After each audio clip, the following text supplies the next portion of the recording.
Hello and welcome to the first English episode of Nintendonauts. My name is Thomas and I hope you all had a good start to the new year. At Nintendonauts, I explore the Nintendo universe one game at a time, and this time I want to talk about 2026 and what we can expect from Nintendo. Rarely before have we entered a new year knowing so much about the upcoming gaming lineup. And I include third-party games in that. In this regard, 2025 was already an improvement over, let's say, 2017 or 2018, the first years of the original Switch.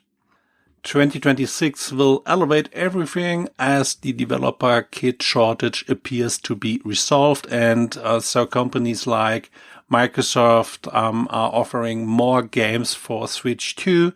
Indiana Jones and the Great Circle is one example, scheduled for release this year on Switch 2. If well executed, players can anticipate a standout title, one of Microsoft's top games of this generation and perhaps the strongest Indiana Jones game. This remains true despite its first-person perspective, and I appreciate the approach and commend the character model's faithful resemblance to Harrison Ford. In addition, South of Midnight by Compulsion Games will be released for the Switch 2 in early 2026. As an action-adventure game with platform elements, it should be a perfect fit for the console.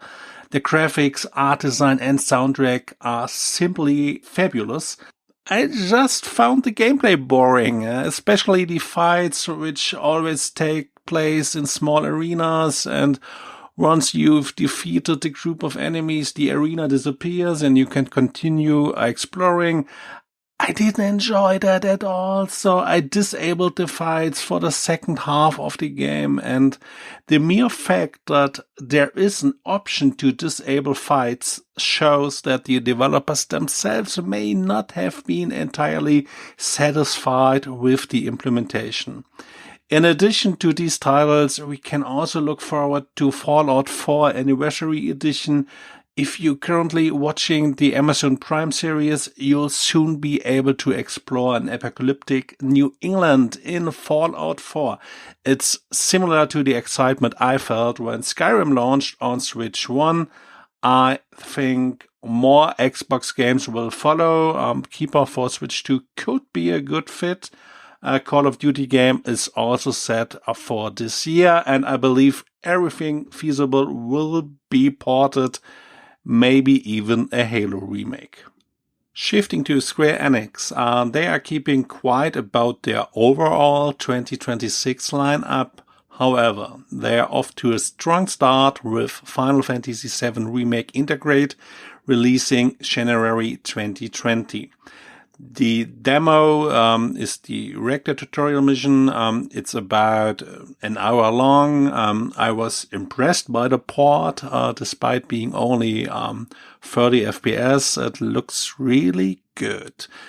Digital Foundry based, it's HDR. Visually, it's already above the PS4 version and close to the PS5 aside from shadows. I'm considering playing through for the third time 2020 on PS4 and in January 2022 on PS5, and hey, all good things come in threes. Next up is Dragon Quest VII Reimagined, releasing February 5. I'm really looking forward to it. The previous 3DS remake was solid, but Reimagined both looks better and features significant content changes. The original game was notorious for its lengthy playtime and extended intro. The 3DS version trimmed these, but now whole stories will be replaced with new ones, making this a true reimagining. These changes could streamline gameplay and improve the flow. Square Enix released a demo for PS4, Xbox Series, Switch 2, Switch and PC on January 7. with save data transferable to the full version and a special Day of Trees costume for Maribel as a reward. Rounding out Square Enix offerings, The Adventure of Elliot, The Millennium Tales continues their streak of creative project names. You may have already played the demo last year. This HD 2D game isn't a turn-based RPG, but an action-adventure in the style of classic 2D Zelda games. It features a variety of weapons, real-time battles, puzzles, and dungeons. I'm really looking forward to it.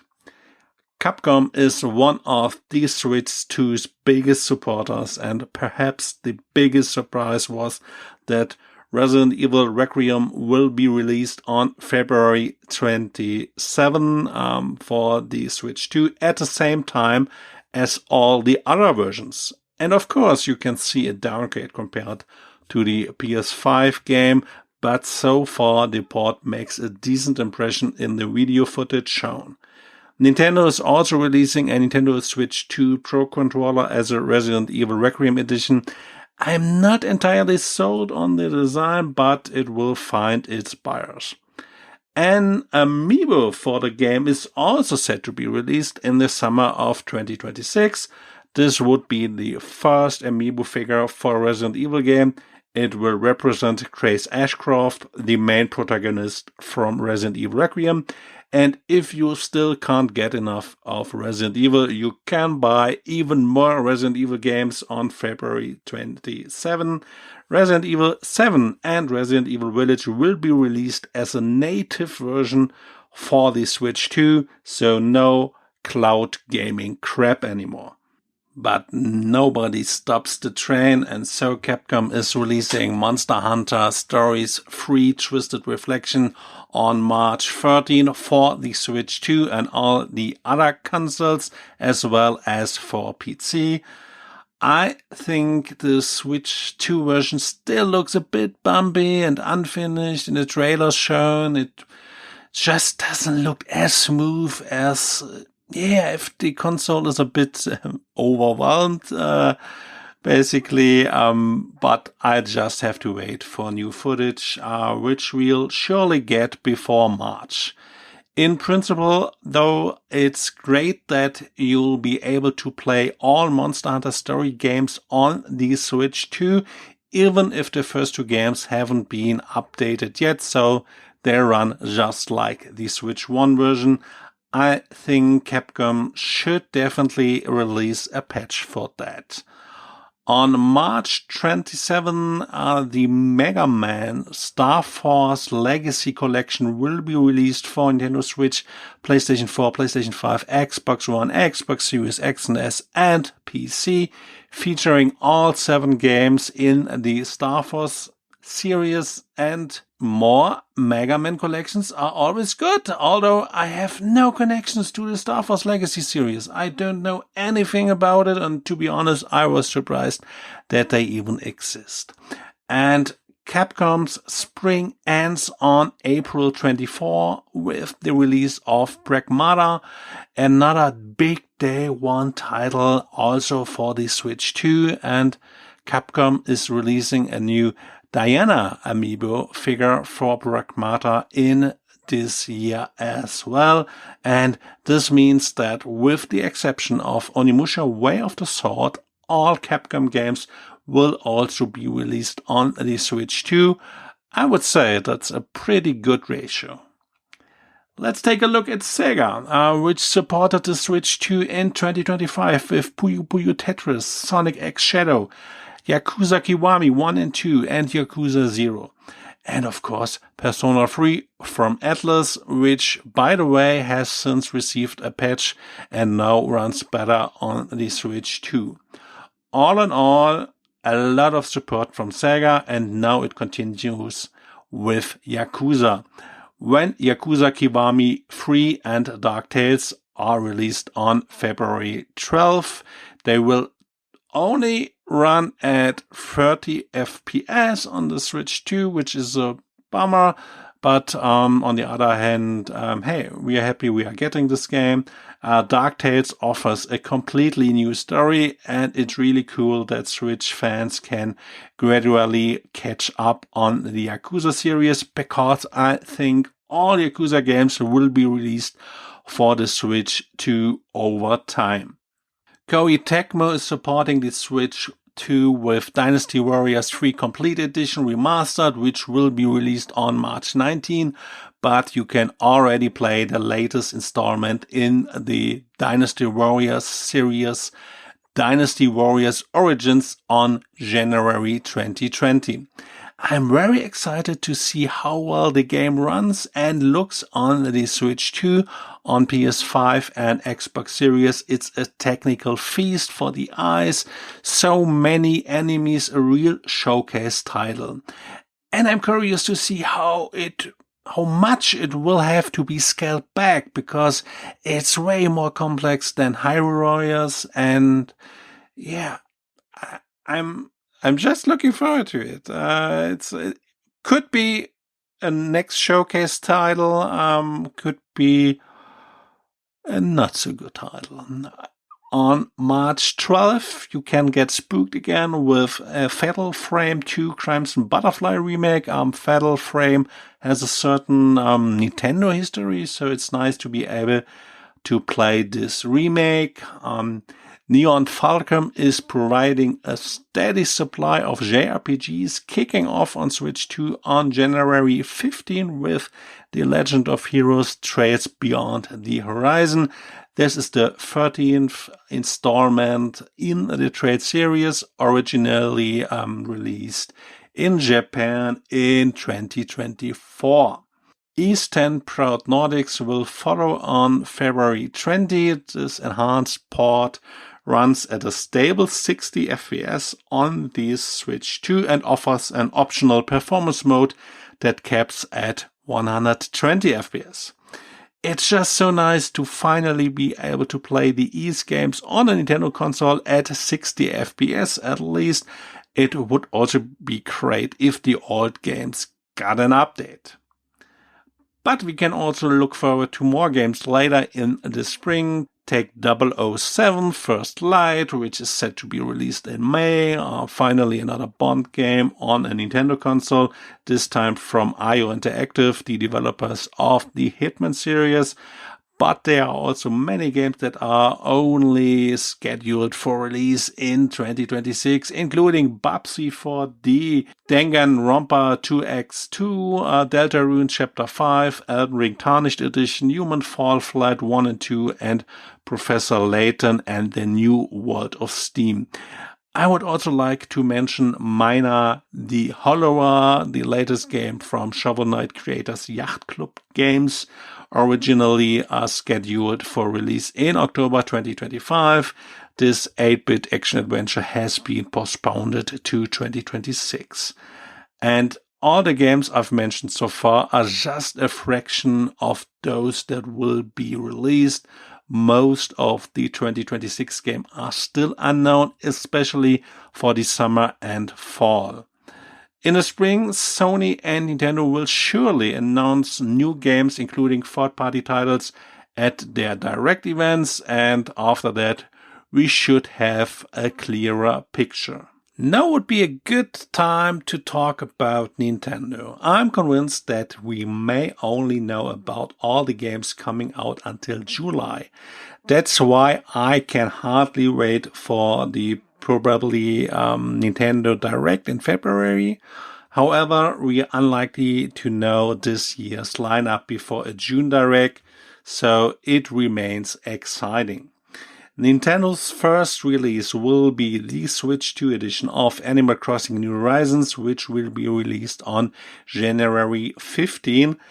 If you own the Switch 1 version, you can upgrade for €5 or $5 and then play the game in 4K resolution. However, it will remain at 30 FPS as various gameplay mechanics are tied to the frame rate and an increase would cause them to stop functioning properly. In addition, you can use the mouse control to rearrange your house more easily, move furniture around, or write notes on the bulletin board.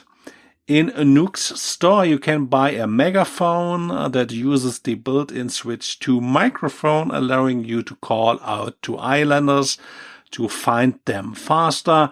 Another new feature is that you can now play online with up to 12 players and with up to 8 players in wireless local mode.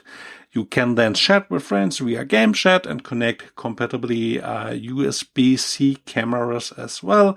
At the same time as the Switch 2 version, the free update 3.0 will also be available for all players. This includes a customizable beach hotel where you can freely design up to 10 rooms or choose from predefined themes such as a farm or a skyscraper. Hotel tickets are available for decorating, which you can exchange in the hotel shop for new furniture and exclusive items, including Nintendo retro objects, or themed rooms based on Zelda, Splatoon, and Lego. However, you will need the corresponding amiibo for the Zelda and Splatoon content. You can play your NES games via Nintendo Switch Online from Animal Crossing, and thanks to the hotel, tourists will also visit you or your island, but they will not automatically become residents. Furthermore, new multiplayer islands called Slumber Islands are coming into play, which function separately from your main island. You can design small, medium, or large islands and influence the time and weather. You can place all the items from the catalog and let your creativity run wild, then show this island to other players.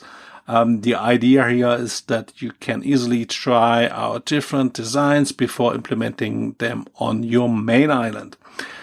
But there are also some real quality of life features coming into play. For example, you can finally craft multiple items at once, and the materials you need are taken directly from your inventory. It only took 6 years. There's also Resetty's a reset service which let you quickly clean up areas of the island, and I'm seriously considering starting a completely new island with the Switch 2 game, so I'll definitely be treating myself with the upgrade. The latest installment in the Mario Tennis series will be hitting the courts on February 12th. I'm really excited about Mario Tennis Fever and how feature complete it will be. Mario Tennis Aces was a good game, but it was silly that it took months of updates to gradually add all the modes and content. The story mode was an improvement, but in the end it was just a long tutorial. With Fever, we'll have the largest number of playable characters in the series history right from the start. Hopefully the story mode will have more substance when we play as baby Mario and try to grow up again. The series is also very underrated, and I heard so many opinions like, oh no, another Mario Tennis again, after Fever was announced, but it's been 7.5 years since Aces, and it's also sold over 4.5 million copies, more than any Xenoblade, Fire Emblem or Metroid. Pokemon Pokopia will be released on March 5, and I've been looking forward to this game ever since it was announced. Yes, it's a game keycard, which I think is stupid, but I buy it digitally anyway since it's only about 10 gigabyte. But I find the concept of mixing Pokemon with Dragon Quest Builders or Animal Crossing interesting. And since the team behind Dragon Quest Builders is working on this game, I have certain expectations. Conceptually, this could finally be a Pokemon spin-off that sells really well, so give me more Pokemon Pokopia. Yoshi and the Mysterious Book is set to be released sometime in the spring, and I think the art style is outstanding once again. but I wonder whether it will be more of a classic platformer game or whether there will be more puzzles to solve, because all the creatures you encounter are recorded in the book, and the first trailer seemed clunky and didn't explain well enough what the exact focus will be. Fire Emblem Fortune's Reef is one of my most anticipated games of the year. The game centers around the Hero Games Colosseum tournament, whose winner gets a wish granted by the Divine Sovereign. The main characters, Kay, Theodora, and Dietrich, compete for every different reasons: to save life, protect their people, or come to terms with their own past. I really like the graphics and the Roman setting. The connection to Three Houses will have pleased many people, and I have no problem with that either. After all, it was one of the most popular Fire Emblems. I just hope the actual gameplay and map design are more oriented towards Fire Emblem Engage, which was the stronger game in terms of gameplay but weak in story. Fire Emblem Fortune's Reef doesn't have a release date yet, but the last main parts were released in April, May or July, so I can well imagine a summer release. Not developed by Nintendo but announced as a Switch 2 exclusive game for 2026 is The Duskbloods from Software. I still think it's a shame that this is a multiplayer title, but the fact that Hidetaka Miyazaki is the director makes it more interesting to me. It will be a player versus environment game, so PvPvE. I prefer pure PvE games. Ultimately, I need to see more of this game and hope to see a new trailer at the next Direct. These are the exclusive Switch 2 games. However, Nintendo is also releasing Switch 1 games. For example, the rhythm game Rhythm Heaven Groove is one that many people are looking forward to. The 3DS game was very popular. Or Tomodachi Life Living the Dream, which will be released in the spring and where you manage an island full of Mii characters in the middle of the sea. Could be fun. The first part sold over 6.72 million copies on the 3DS, and I believe the second game will be a social media hit. So many memes and short videos will be created. I think this could be really, really big, and I'm curious to see if both games will also get Switch 2 editions or at least an update with higher resolutions like the Mario Galaxy games. In general, I believe that Nintendo will also release several Switch 2 editions. So far, only Super Mario Bros. Wonder Nintendo Switch 2 Edition and Meet Up in Bellabelle Park has been announced alongside Animal Crossing. I expect Mario Wonder to be released around the same time as the Mario Galaxy movie, and I'm very excited to see what new single-player content will be available. I forgot to mention one last game that has been announced. Pokemon Champions will also be released for Switch, and as I understand, this will be a pure multiplayer battle game. I am fortunate that most Nintendo games interest me and are enjoyable. I had no problems with the fact that most Nintendo games in fall-winter 2025 were in the high 70s according to Metacritic. I had a lot of fun with them, sometimes more than with other games that were rated higher, such as Ghost of Yotai. I like that Nintendo is experimenting with brands like Mario Kart and Donkey Kong in its first year, It also released unexpected sequels such as Kirby Air Riders and focused on niche titles like Hyrule Warriors. But even there, I would like to point out that Hyrule Warriors Age of Calamity sold over 4 million copies on the Switch 1, so there is a demand for this type of game. And to start the new year with an Animal Crossing update, then release Mario Tennis, and then experiment with Pokemon, I think that's great. With Yoshi, we'll have to wait and see how it turns out, just like with Fire Emblem. But I'm already celebrating the fact that we are going to get another good mix of genres. Sandbox games, tennis, platformers, and tactical RPGs. And if we add the Switch 1 games to that, there are also rhythm games and live simulations. I know that many listeners are waiting for the big hits, 3D Mario, Zelda, or Smash Bros., but Nintendo is more than just these big series, and the great thing is that they all still to come. I have no idea what the big fall title for 2026 will be, aside from the new Pokemon generation. But that's part of the appeal. I'm convinced that at least 2 Switch 2 games we don't know about yet will be released this fall, and I don't mean Switch 2 editions of old games, of which we'll get a few anyway. Just like free updates, Pikmin 3 Deluxe is also set to receive an update, rumors say. Meanwhile, I'm still waiting for updates on Xenoblade. I would play through all the Xenoblade games again if I could play them at 40p to 4K at 60 FPS on the Switch 2. I also assume that we will get a DLC for Mario Kart World this year, and yes, I think it will be paid.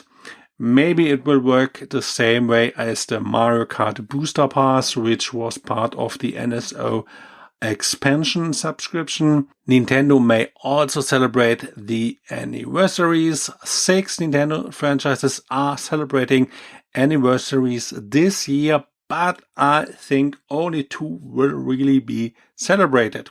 30 years of Pokemon with a new generation, and maybe we finally get the old GBA games in NSO, who knows, and 40 years of The Legend of Zelda, which is why I'm expecting a remaster this year. Maybe we finally get Twilight Princess HD and Wind Waker HD, although both will probably just appear in the NSO GameCube app. Wind Waker has been included there since June, so this could be the example. Of course, a dream would be a real remake of Ocarina of Time, but the Zelda movie is coming to theaters in 2027, so I think such potential big remakes are more likely to be released next year. What about the other anniversaries? Let me put it this way. Pikmin is turning 25, so we might get a Pikmin 4 Switch 2 edition and the free Pikmin 3 update. Animal Crossing is turning 25. Okay, we're getting the New Horizons update, and Tetris 99 is also getting an Animal Crossing skin this week. Luigi's Mansion is also turning 25. We have the GameCube game Luigi's Mansion in NSO, but I would really celebrate a Switch 2 update of Luigi's Mansion 3, and maybe, just maybe, we'll get Luigi's Mansion 4 in October. Because if 3D Mario isn't coming out until next year, Nintendo will want a game besides Pokemon that sells well and appeals to single-player gamers, and Luigi's Mansion 4 would be ideal. It's been 7 years since the third installment, and it sold over 14 million copies. Kid Icarus is turning 40, and I doubt we will see anything else. I sincerely hope that we get a remaster of Kid Icarus Uprising at some point, but that may be as much of a pipe dream as a new Wave Race. Metroid is also turning 40, and I think the brand would be too uninteresting for Nintendo to celebrate an anniversary, especially since Metroid isn't popular in Japan at all. But hey, maybe we get Metroid Prime 2 and 3 remastered, or at least Part 2 in NSO. I would love to see a Switch 2 update for Metroid Dread and Metroid Prime Remastered. And since Dread is turning 5 this year, maybe the announcement of Metroid 6 would be nice, but Nintendo probably won't emphasize anything. But there are other anniversaries besides Nintendo's. Dragon Quest is turning 40, and Square Enix has even created a special logo for this occasion. So I'm expecting announcements of new remakes, information about Dragon Quest 12, and more merchandise. Atlus is celebrating 30 years of Persona with a website and everything, so I'm also expecting new announcement, and maybe we'll get to see Persona 6 or at least more gameplay from the Persona 4 remake. Rather, Konami will actually celebrate 40 years of Castlevania remains to be seen. Sega will surely announce something for Sonic 35th anniversary, but I don't expect anything spectacular. In any case, I'm very excited to see what 2026 will bring. There will be plenty of games to enjoy, even if you're not a GTA 6 fan. With that in mind, thank you for listening. Until next time, when we continue to explore the Nintendo universe one game at a time.